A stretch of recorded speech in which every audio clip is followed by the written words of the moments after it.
Hello दोस्तों, रानी यादव, मैं रानी यादव उत्तर प्रदेश जिला अयोध्या से आप सभी का हमारे चैनल पर स्वागत है भैया।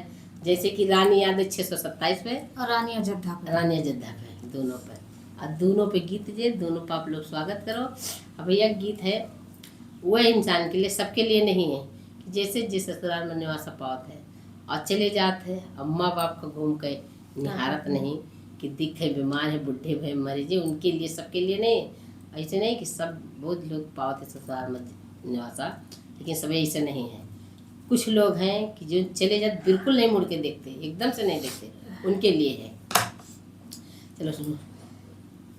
बाबुआ भुलाइल बाड़ा कौने दुनियादारी में, माई बाप छोड़ के बसेला ससुरारी में। बाबुआ भुलाइल बाड़ा कौने दुनियादारी में, माई बाप छोड़ के बसेला ससुरारी में। माई बाप छोड़ के बसेला ससुरारी में। 9 महीना माई गर्भ में ढोली, 9 महीना माई गर्भ में ढोली।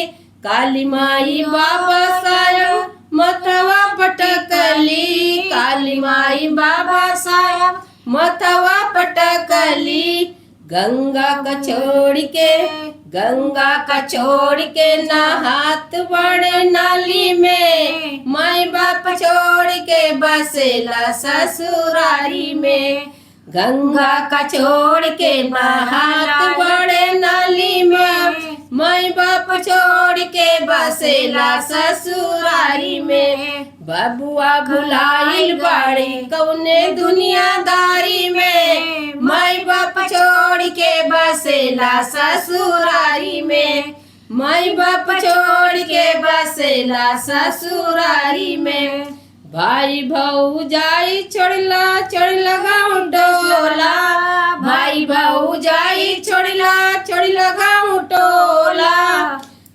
भट्ठा के दारू पी के खैला बम गोला, भट्ठा के दारू पी के खैला बम गोला।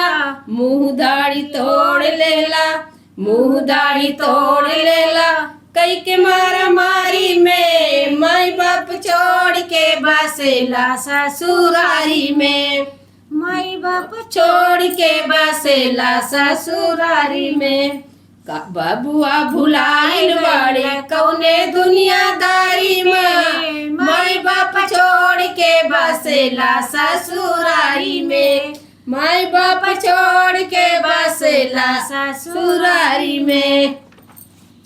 बबुआ भुलाइल बाड़े कौने दुनियादारी में, माई बाप छोड़ के बसेला ससुरारी में।